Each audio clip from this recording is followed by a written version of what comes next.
Hey, folks, I'm Dave Hendricks. I'm the CEO of Vertalo. And thanks, David, for telling us that we are live. It's always great to get feedback from the audience so early in a webinar. So thanks so much for paying attention in the first minute. Today, I'm joined by a couple of great friends and colleagues here. I've got Eitan Butler, the chairman of Dalmore FG, and I've got also Howie Schwartz, who's a lead commercial officer at Dalmore, and I'm also joined by my co-founder and Vertalo's general counsel, Gautam Gujral.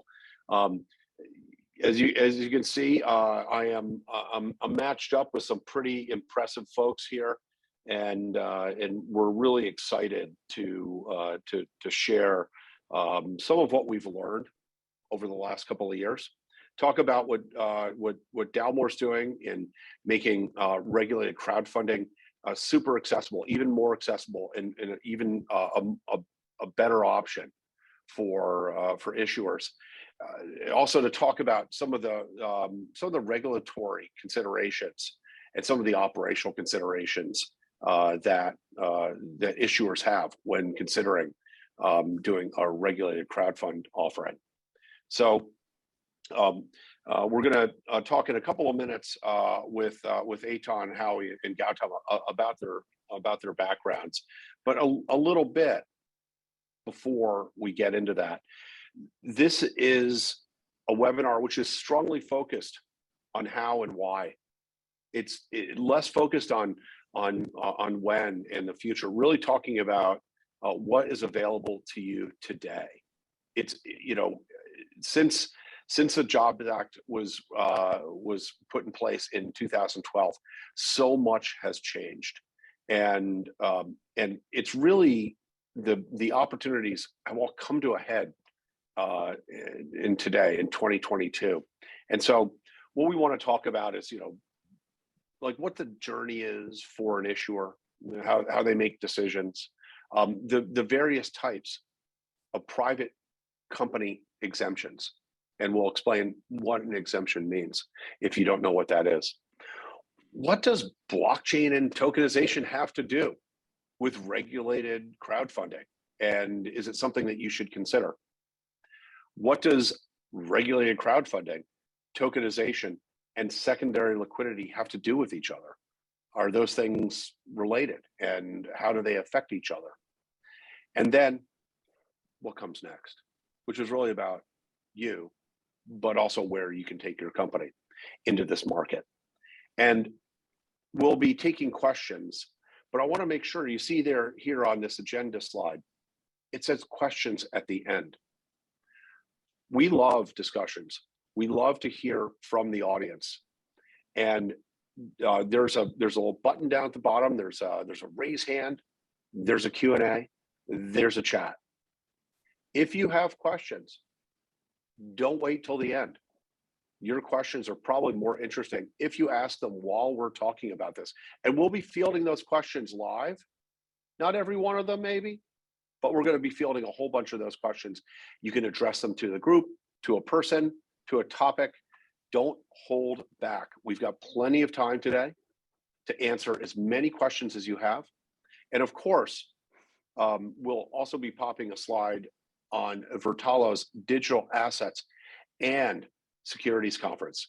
Dalmore is a platinum sponsor of the Digital Assets and Securities Conference in Austin, Texas, May 19th to the 21st. Not only is this an unprecedented opportunity for you to learn more about regulated crowdfunding, tokenization, and secondary liquidity for private assets, but you also get to have a lot of fun. We've got an amazing band playing on May 19th. That's the Spasmatics, an Austin, Texas tradition. One of the best cover bands you'll ever see. You'll dance, you'll laugh, you'll meet new friends. Then we've got a couple of days of conference. We've got a special Shabbat dinner on Friday night, May 20th, and that's sponsored by Dalmore. And that's a limited offering. So if you want to come to that, you gotta tell us. But this is an incredible conference. This is an incredible webinar, and let's just go right to Eitan, and then Howie, and then Gautam, and would love to hear a little bit about you all, what you're about, what you're doing, how you got here, and then let's then talk about the private fundraising landscape and journey. So Eitan, tell everybody about you and Dalmore. Great, thank you, David, and thanks for having us today. Eitan Butler here. I am the chairman at Dalmore Group. Dalmore is a FINRA and SEC registered broker-dealer investment bank headquartered in New York. We were founded in 2005. We spent the first 10 years or so focused primarily on providing institutional investment banking services and corporate advisory services to both private and public companies in multiple sectors. And we're still quite active on the institutional investment banking side. And since the Jobs Act of 2012, we made a shift to helping companies raise capital primarily online at scale through Regulation D, A, and most recently CF. We got involved in Regulation A in late 2018, which is when Regulation A really started to pick up in activity. And since that time, we've onboarded over 215 Regulation A clients. We've been fortunate to be the broker-dealer on many of the more successful Reg A offerings that have been done to date. And we've observed what's been working well and what hasn't been working so well, and always getting smarter and looking to share that knowledge and experience with our clients. So Howie, you and I have known each other for a really, really long time, and I was really, really excited to get your call last fall when you were taking a look at your tech stack, your partners, and you know, as you joined Dalmore, how to take Dalmore to the next level, given that you're already in a leadership position. Tell everyone about you and your journey. Sure. Well, thanks again, Dave. So I had the opportunity to meet Dave and some of his current partners also. Well, not to date us, but at least a dozen years ago, I was actually in the mobile advertising technology industry. So my background was originally as an operator, starting in the late 90s, kind of the first time engaging in the capital markets. And I've had the opportunity to be involved on the crowdfunding side over the past 5 years, and also on the early stage venture and angel side as a limited partner and as an angel investor, and had the opportunity to join Eitan and Dalmore to focus on product and to really think about what comes next in digital assets. So happy to be here and look forward to seeing everyone in person in Austin in just a few weeks. That's great. It's been great to get back together with you and work together with you at Dalmore. As I said before, I'm joined by one of my co-founders, Gautam Gujral. Gautam is Vertalo's general counsel and co-founder, and very, very interested in this topic as a securities lawyer. Gautam, please share a little bit about yourself. Thank you, Dave. Again, Gautam Gujral here. And as Dave mentioned, I'm a securities attorney. I really, after wasting a couple of years doing litigation after law school, I decided, to become a securities attorney. Went to work for the SEC in Washington, which was great fun, and focused on tradings and markets. That's the division I was in, and helped write a paper on what the future of regulations in the US should look like for exchanges and alternative trading systems, which were enhancing exchanges and competing with them at the same time. So that's really led to the type of market structure that we have here in the US and now as well globally. And after that, I decided that I wanted to go try my hand at in the private sector, which I did. I went to work for an investment bank called Credit Suisse based in New York in the legal department at first, again, focusing on trading and markets and derivatives and capital markets of all types. and then later joined the business to run a few different desks, helping hedge funds get financing for their more illiquid assets. Dave and I go way back. I think we don't need to mention exactly how many years, but Dave, William, and I got together on a barge in Berlin, decided that we all wanted to do something different. And we started Vertalo a few years ago. And what really excites me about this space is the fact that it gives people that are toiling away in their respective businesses an opportunity to raise money more easily, and as well as to be able to get secondary market liquidity for themselves and their investors. And really excited about this, and hope to see all of you, as Dave mentioned, in a couple of weeks in Austin. Thank you. Well, thanks for the introductions, guys. I think that Gautam's last comments provide a really, really nice segue for the next slide and the next part of our conversation. So, Eitan, you've been in this for quite some time. You've seen hundreds of companies come through the capital formation process, companies of all stripes, at all stages of development. So since the 2012 Jobs Act, and since you've been doing this, what patterns have emerged in your view, and how do you see the private capital continuum evolving? So I think that what's perhaps most profound has been some of the exemptions, the Jobs Act born securities exemptions, including Reg A and Reg CF, which allow for companies to raise capital from pretty much anyone over the age of 18, right? And that really helps to contribute to the democratization that I think the Jobs Act was intended to help facilitate. And that's really been something we've developed a specialization in.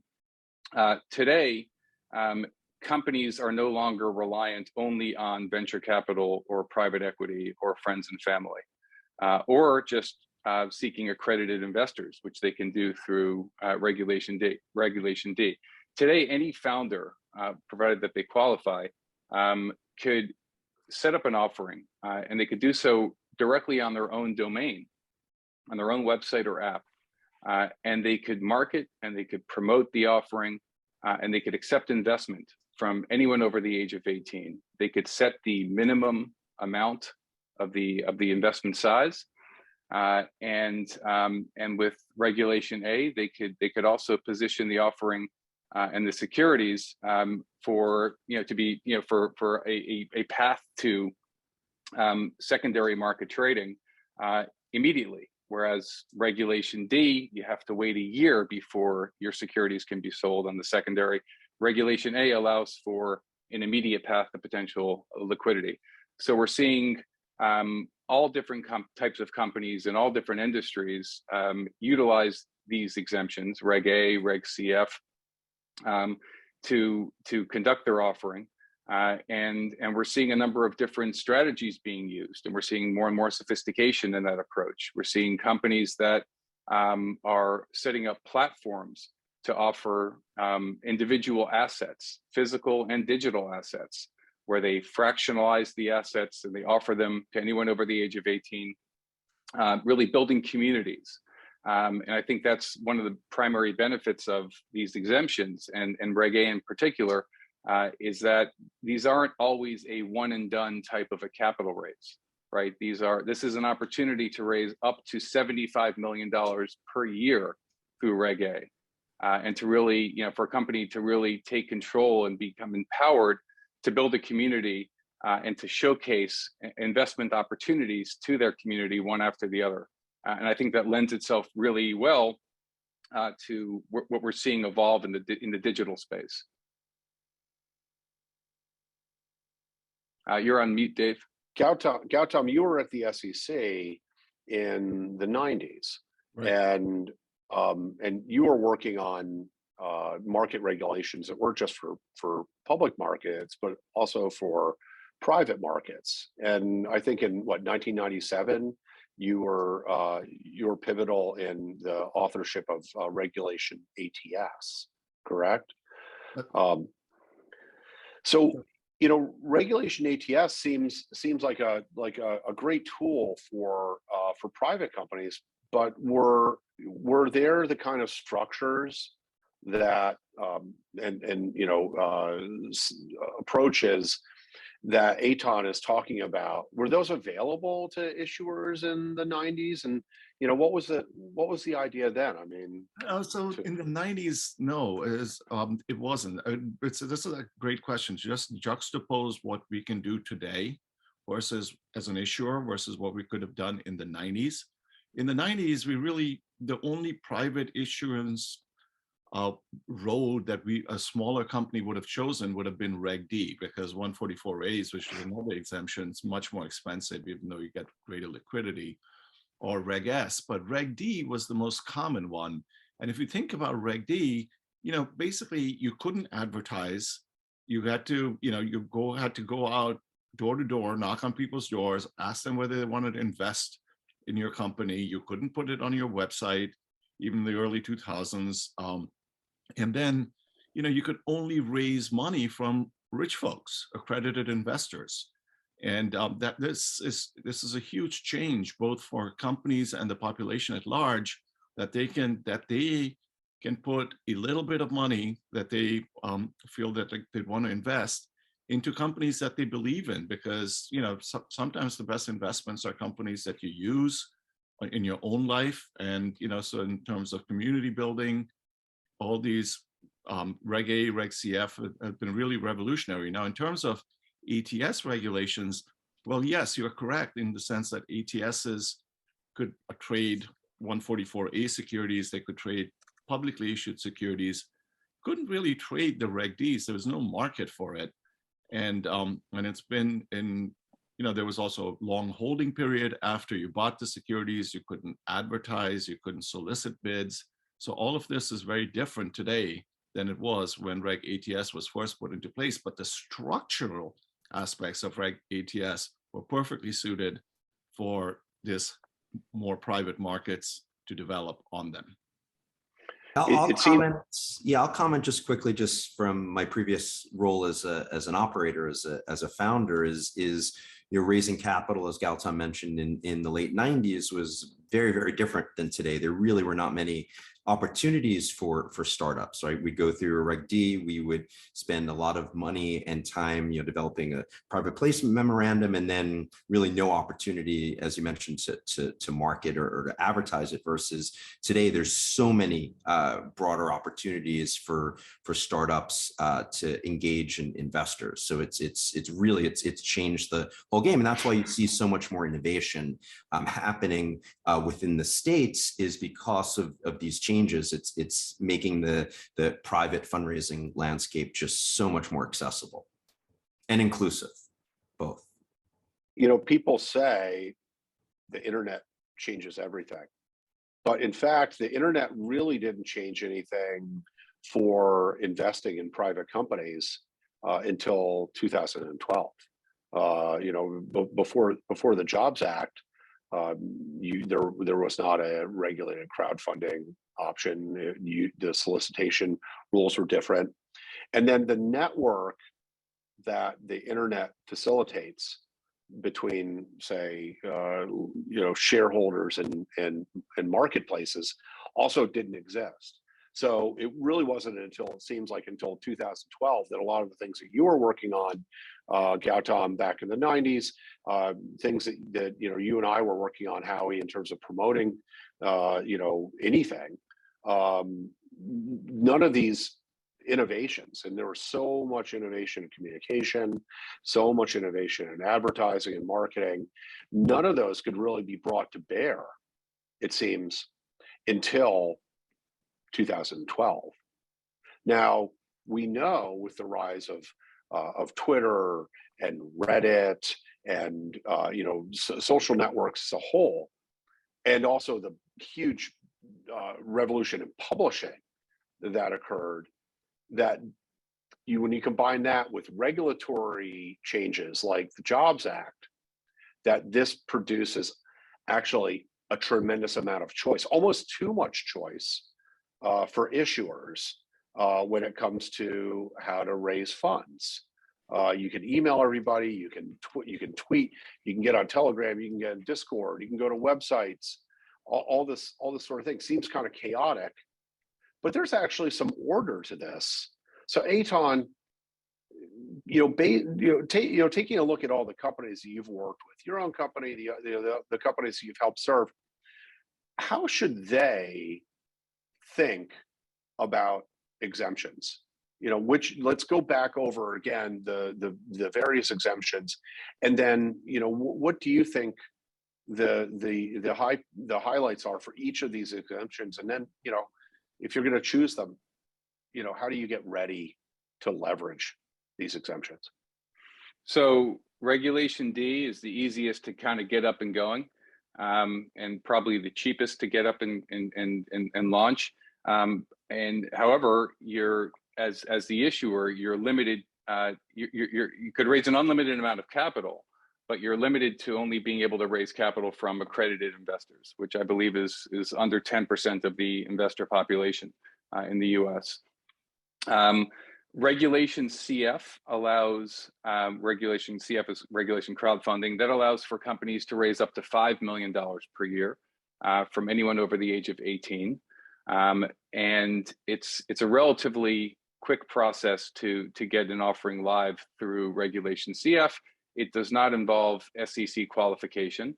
It is a notice filing with the SEC. The offering needs to be listed or conducted through a CF portal or a broker dealer.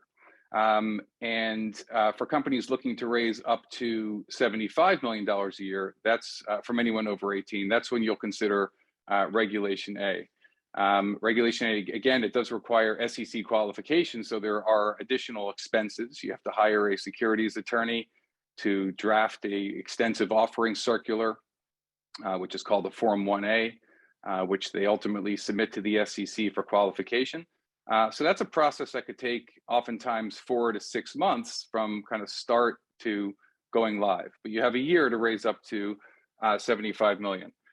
Reg CF and Reg D both have a 1-year lockup period, a seasoning period on the securities before you can facilitate secondary market trading. Again, whereas Reg A, there's an immediate path to potential liquidity, right? There's no seasoning paper on those securities.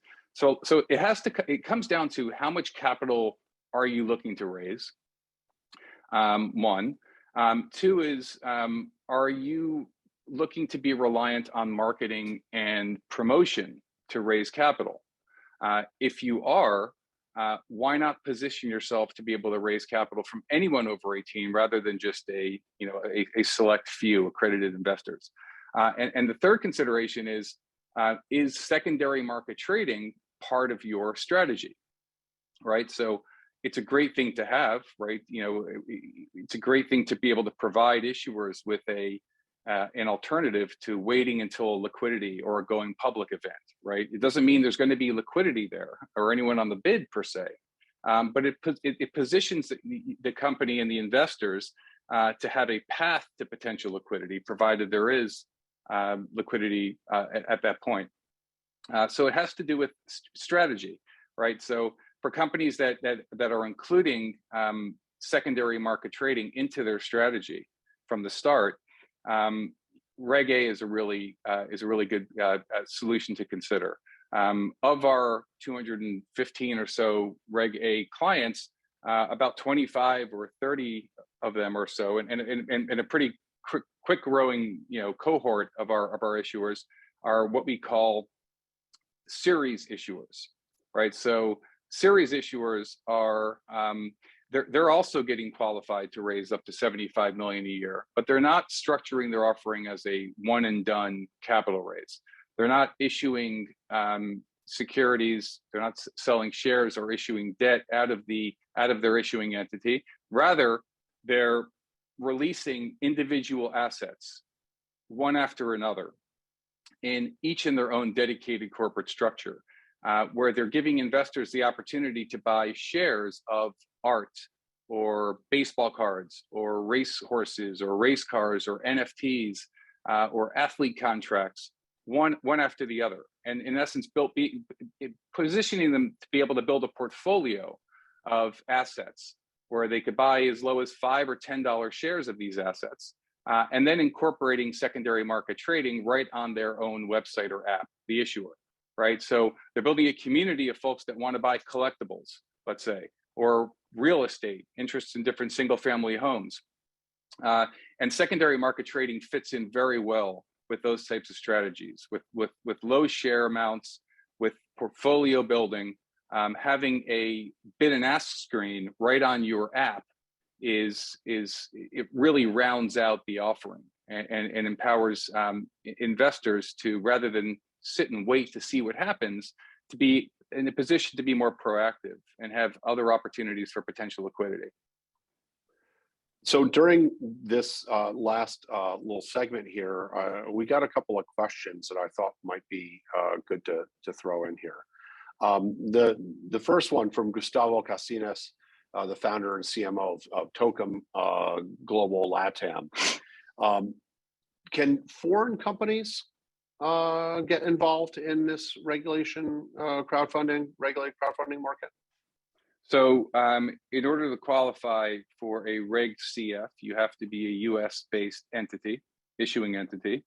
And in order to qualify for a Reg A, you have to be either a US or a Canadian-based issuing entity. So there are limitations. That seems like quite a limitation. But then again, if you want to use Regulation S, you can raise from foreigners as a U.S. company, right? And those can be tradable ahead of Reg D. That is correct, right? You could also raise capital from international investors through Regulation A and Reg CF. I mean, there are certain jurisdictions you can't raise capital from, but you are able to raise capital internationally for, you just have to be a U.S. based issuing entity in order to qualify. Yeah, so basically set up a Delaware or Wyoming or whatever Texas corporation, and then go back and solicit your foreign investors using a U.S. company. Right. There's another question that I've seen come up, and it hasn't come up yet in the questions here. The question of integrated offerings. I've read some stories about companies raising simultaneously or connected offerings. Gautam, I'm sure you've seen some of these where people are raising under Reg CF and Reg D at the same time. Have you seen much of this, Eitan? Absolutely, and you're able to, provided it's disclosed. We have a number of issuers who will have a Reg D going on for really designed for accredited investors or institutional investors, and it could even be at a different structure or different terms, right? Than the Reg CF that might be going on simultaneously, right? So the Reg CF could represent a door in, like a retail door into a structure of the offering, while at the same time they could have a Reg D for accredited, whereas others just choose to do one. They could raise, because you could raise capital from accredited and non-accredited investors through Reg A and Reg CF. So there's no need necessarily to have a Reg D. What we're seeing a lot are companies that are using a Reg D to start as they're waiting for their Reg A to get qualified or their Reg CF to launch, right? We're seeing a lot of that. And what we're seeing more recently, rather than companies using Reg D to start before their Reg A, they're now using Reg CF. The previous March 15th, a year prior to this past March 15th, the SEC increased the amount, the regulation for Reg CF, so that issuers could raise up to $5 million a year through Reg CF. It used to be 1.07 million. So we're seeing more issuers who have ambitions to launch a larger capital raise through Reg A, but they realize it's going to take some capital to kind of pay for attorneys and other offering related expenses and some time. 4 or 6 months plus. So they'll launch a Reg CF to start. And then once the Reg A is qualified, oftentimes they'll transition to a Reg A at that time. So when you think of Reg D, I tend to think of selling preferred equity. What kind of equity do you see being sold in the Reg CFs and Reg As? Are folks selling common? Is there an expectation that these are voting shares? What structures have you seen emerge over the last couple of years? We're seeing safes, we're seeing preferred, we're seeing common, we're seeing voting and non-voting. We're seeing yield-based issuers, right, that are offering yield, like REITs or energy contracts. And we're seeing fractional share of assets. So it really spans the spectrum. I look at these exemptions as a tool to bring a unique offering share class structure, equity or debt, to investors. We're somewhat agnostic to that, right? So, and we could accommodate, various different strategies and structures that are deployed by issuers. But it's really open to the needs and the structuring desires of the issuers. So based on that integrated offering example, you might use Reg D to sell preferred shares to bigger accredited investors, and maybe you could use Reg CF or Reg A plus to sell common to another group of investors, maybe a different, even a different price or a different valuation. Do you see that? Do you see different valuations in the integrated offerings? Yeah, or they'll include a warrant with the Reg D offering, and they'll set a higher investment minimum, or they'll just include everything in a Reg A and they'll just make it different tiers, right? If you invest over $50,000 or $100,000, you get a warrant, you get, a slightly different share class structure than if you invest below that amount. So there's some flexibility here. One of the questions that we got from Crispin Courtenay, he was wondering, thanks for the question. So how much does this cost? So, and now this is a very rude question, right? Everyone's offering is different. But if you're thinking about this, you just said a minute ago that, people might be using a Reg CF to raise capital to pursue a Reg A plus. When we talk about cost, we don't simply mean like how much does Dalmore cost or how much does Vertalo cost, but what is the cost in terms of time and treasure for a team to go to leverage this new capital formation methods?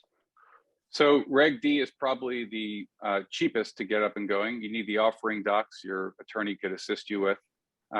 Reg CF is generally a bit more expensive than that because there's additional work that's involved. Generally, there's some upfront fee for due diligence and onboarding. There's a need for audited financials if you're in Reg CF. If you're raising over 1.07 million, you need audited financials. So there's the upfront, diligence and onboarding costs. There's the audited financial expense. And then there's a commission that's generally charged, based on the success of the capital raise. For Reg A, it's more expensive than the CF because you're hiring a securities attorney whose primary role is to help you structure and draft your offering circular. It's an extensive document. It's a link that's listed on all Reg A offerings that goes through all the disclaimers, disclosures, and beyond. And that's generally in the, I would say it's a pretty big range, but it's generally, 35 to 100,000 plus, depending on the law firm you use and the complexity of the offering. You also need the audited financials for the Reg A. And then if you work with a broker dealer, you should expect there to be some type of a due diligence and onboarding expense to start. But Reg A generally, I would say, within $100,000 generally, right? On average, we've seen legal at around $60,000 or so. Audits depend on if it's a new co that you're using for the issuing entity or an existing company, and it's going to depend on the level of activity and the accountants that you use. So that's generally the cost structure. Reg A is probably the most expensive of the three, and it takes the longest before you're up and running and live. But again, it gives you that ability to raise capital from anyone over 18, 75 million a year, and an immediate path to potential liquidity, which is a very powerful exemption. Yeah, it's pretty incredible. When I think of what you're doing with Reg CFs and Reg A pluses, and we're going to get to the topic of tokenization pretty soon. I think of I go back to 2017, 2018, kind of the peak ICO era, and the initial coin offerings were interesting because they offered a combination of early stage price and late stage liquidity. But there was one other interesting thing, which I think was the calling card, besides just getting in or aping in early and getting a great deal on a protocol or something, was the creation of community. So ICOs enabled people to get in early on an Ethereum or a Solana or a Cardano or Algorand or Tezos or so many of these different projects, and it enabled the community to have an early stake in the success of a project. What do you tell the issuers that you're working with about the power of community, how to leverage it, how to build it, and how is that an important component to what you all do? I think it's super important, and I think for the issuer has a very important choice to consider. They could choose to, if they're launching a Reg CF or a Reg A, they could look to list their offering on a growing number of marketplace platforms, and there's a number of them out there. There's 3 or 4 that are probably the real leaders of the space currently. And the model there is you list your offering on a third-party platform amongst many other, oftentimes competing offerings, right? And one of the benefits there is oftentimes these marketplaces have a large existing base of users, of potential investors, right? So that's comforting to an issuer, the opportunity to get in front of more people. What Dalmore has been focusing on is a bit different. Our model is to place a Invest Now button directly on the issuer's own website. And that enables the issuer to be the sole beneficiary of their own marketing and promotional efforts. Our belief and our experience has been that simply listing on a marketplace platform, regardless of the number of investors that they say they might have, oftentimes isn't sufficient to raise significant capital. And to succeed in a Reg A, you really, to raise 20, 30, 40, 50 million, as a number of our issuers have done and continue to do, you need thousands of investors ultimately on your cap table, right? These investment minimums are typically $1,000 less or more. And to simply list in a marketplace and hope that you get traction isn't necessarily the best strategy. It may work for some. You'll probably soon realize that, hey, you're going to ultimately be responsible for marketing and promotion. And once you realize that, you really want to be the beneficiary of that marketing and promotion. You want to be the only game in town when someone clicks learn more about your offering, without the distraction of other competing offerings on your site, without being bombarded with new opportunities that night and tomorrow and every day going forward. And every time you log onto social media, you want to be the beneficiary of that. And you want to do that, for a fraction of the cost of what some of these marketplaces charge as far as commissions. That's really been our model. In particular, that's super important, as you were talking about community. Community is very important. And, you want to, if you're relying solely on digital marketing, right? If you launch an offering and you rely simply on digital marketing, our experience is be prepared for it to be more expensive and take a lot longer than you might hope for, right? It works well for some. Some figure out certain marketing strategies that convert very quickly. But I would say that a bunch of them, and a growing number, they find there's challenges with digital marketing. To get a sufficient return on advertising spend could take some time, and it's a really actively managed process. Most people are using, third-party, marketing companies, investor acquisition companies to assist. So having an existing ecosystem of fans, followers, subscribers, users, customers, super helpful, right? Because you're giving them the opportunity to convert, to also be, not just fans and followers, but also investors, ambassadors in the company itself. And that's particularly important for companies that are in the fractional share series issuer space. These are companies that oftentimes develop their own app, right? And it's a community building exercise. They may be in the collectible space, they may be in the NFT space, they may be in the real estate space. But again, they're not just raising money for one deal. They're releasing asset after asset, single family home after single family home.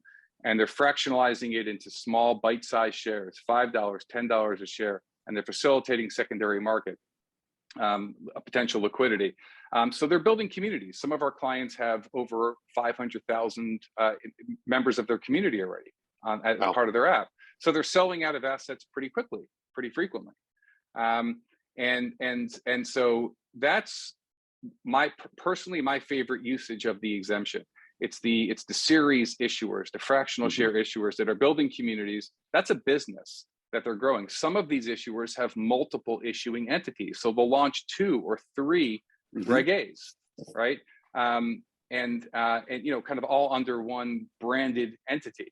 And that's really the direction I think this marketplace is going. And I think that really lends itself well, or it's as close as you could get to what we're seeing in the digital security NFT space globally, right? We're seeing in 2020, I believe there was about $95 million worth of digital NFTs that were issued, and we saw it skyrocket in 2021 to over 20 billion. It's a massive increase. Incredible. And what was months ago considered looming regulatory enforcement now has become a lot more serious. Even as recent as yesterday, we're seeing we're hearing updates. We're seeing some of the focus from the SEC, and a lot of this has to do with protecting investors, right? And these conducting your offering through a regulated entity and working with an SEC approved transfer agent really is designed to give investors that security and that comfort, because it's regulated. You're buying actual securities. These are trackable. And that is, and I think we're going to see a lot more of that, with the current enforcement efforts, and that's really what Dalmore is focused on. It's not about like you were saying before, this is like the how and the what's actually going on right now. These are 25. If you go to our website and you click on fractional issuers, you're going to see over 20 platforms that are live right now, that are selling assets now, that are fractionalizing them, selling them, and then facilitating the secondary market trading of them. Now, you can't just put these securities into a wallet and sell it to anyone you want, right? You got to make sure that you're not selling to a terrorist. You got to make sure that that this is all protected. So there needs to be KYC, there needs to be AML, there needs to be suitability, there needs to be OFAC checks, right? And that's really the responsibility of the regulated entity, the broker dealer, is to oversee that and to approve each individual transaction. And it's important for all of the whole digital and NFT community to realize this is going on now. This is relatively cost effective, and this is definitely a lot more conservative than relying on the Howie test from Living Personal Howie, from the orange orchard days of the 30s or 40s. I always have to joke and say, no, not this Howie. Right. And so we're seeing a real trend of issuers Dave, come to us with digital ambitions, right? They want to tokenize, they want to include blockchain, and it's interesting, and it's evolving, because you don't necessarily need currently to tokenize and include blockchain. There's tremendous benefits of doing so. And I think that we're going to continue to see, as regulations increase and improve in certain ways, it's going to unlock the potential and the benefits of blockchain technology. But today, if you look at our clients, everything is really digital. There's no more paper pushing, right? It's all kind of relatively seamless.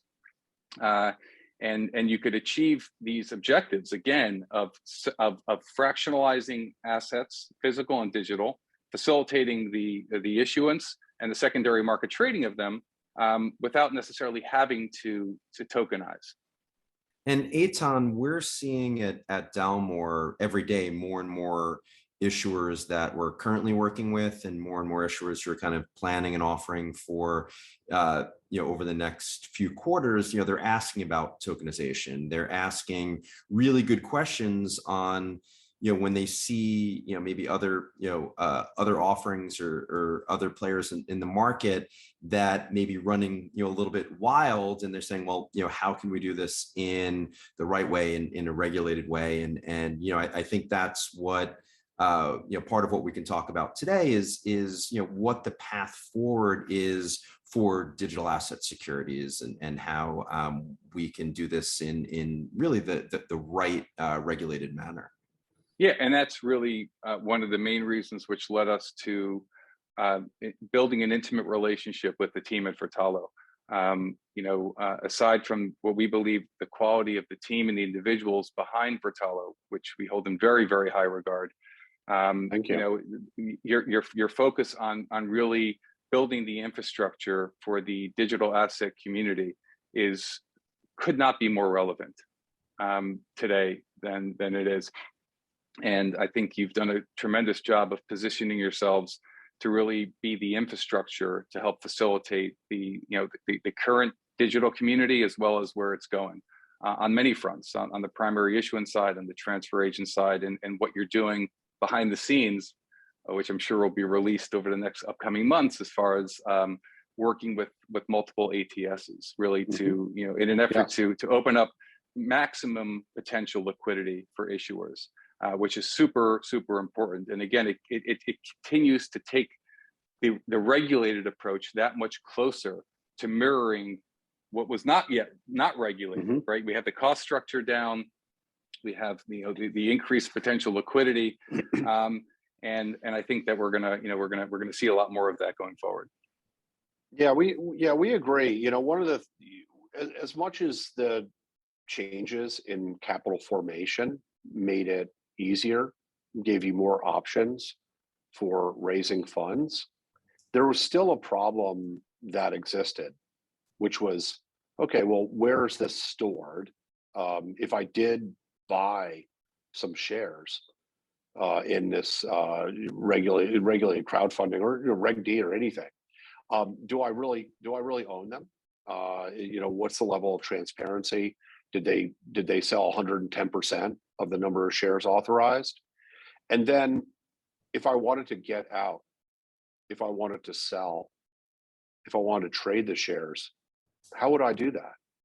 And one of the things that we saw in the kind of 2017, 2018 space was you saw ICOs that were issued, and then when the mainnet sale happened, the early buyers in the pre-sale or the private sale could sell into the new subscribers who would buy from them.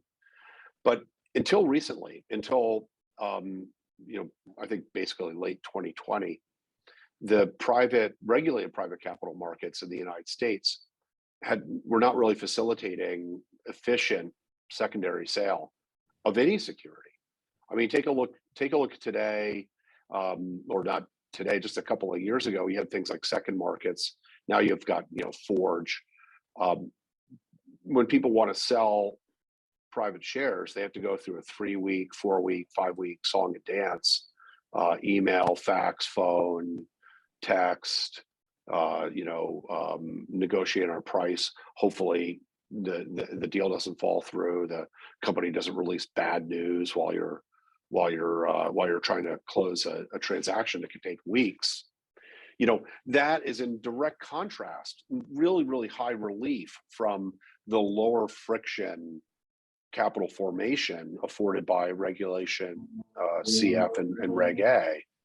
And so what's exciting about digital asset securities tokenization is not even entirely the token itself, because it's really the infrastructure and the immutable truth that's created. Like, I own this thing, and with a tokenized security, a digital asset security, you can program the restrictions that are inherent to the exemption. And so in a Reg CF or a Reg D, you've got certain restrictions on Rule 144 sale, and sale within the buyer base. In a Reg A offering, you've got the ability to make those shares tradable almost instantly after the close of the round. And so, for us, what's exciting about tokenization is, well, we're kind of data nerds, so we like the concept of programmable assets and being able to program, trade and transfer restrictions. But we also like the ability to be transparent for the holders of these securities. We like to give control to the issuers as far as things like ROFRs and co-sale. But what's exciting is, getting back to what we talked about earlier, super exciting. What we talked about earlier with Gautam is regulation ATS. So you take regulation, you take Reg A, and you add TS to it, okay? Yeah. And you got Reg A, Reg ATS, and you can do an offering, raise 75 million, issue digital shares to your investors.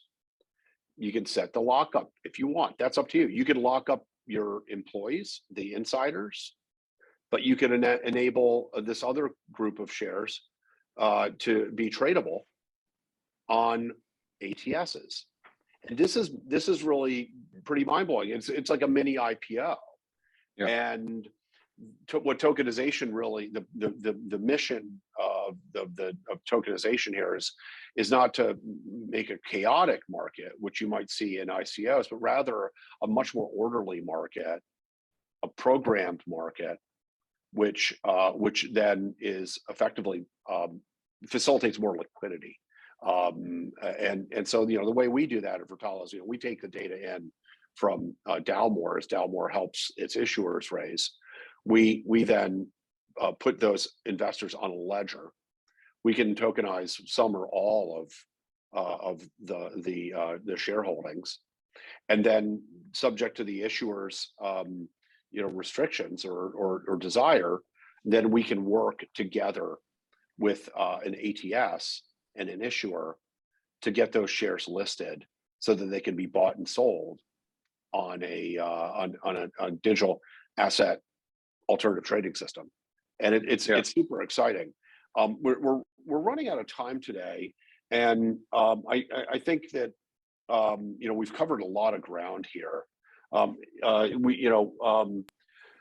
We've got some folks asking, other than facilitating a position on ATS, what else would tokenization do for an issuer? I mean, that's another like half-hour segment on why that. And if you really want to know the answer, maybe you could pop the slide, Colin, for the conference to get people to take a look at the conference here, and get a sense for when this conference will be had. So in just a couple of weeks, the Digital Assets and Securities Conference, we're going to hold that in here in Austin.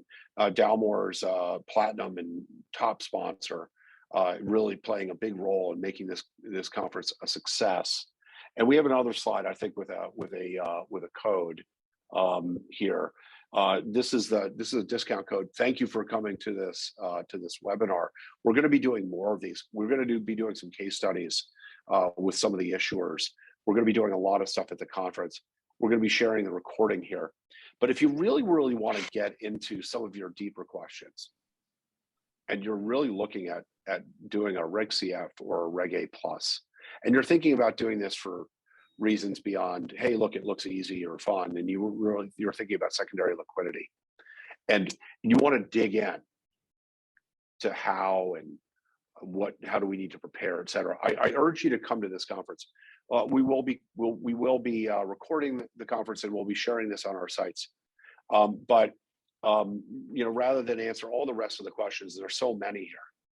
We're gonna follow. I think we're gonna follow this one up, Eitan and Howie, with some more stuff here. So we'd like to thank everyone for joining us today. We know that you have a limited time budget, and there are a lot of other ways to spend that time. But thank you for spending so much of it with us today. I'd like to thank Eitan and Howie for joining us, and for my co-founder Gautam for joining us today. And DalmoreFG.com, okay, to learn more about Dalmore, and Vertalo.com to learn more about Vertalo. And think about Vertalo and Dalmore as this combination, which is going to take away a lot of anxiety for you and help you get through this. One of the hardest things that an entrepreneur has to do, which is position their company for capital formation, for fundraising, and doing it successfully. Do not try this at home. Do this with a team that works together well, that wants to help you succeed, because your success means success for us. Really honored to have the opportunity to speak with you today, Eitan, and great to see you again, Howie. See you in a couple of weeks. And thank you all. Thank you, Dave. Thank you, Thanks, Dave and Gautam. We'll see you in Austin. Thanks again.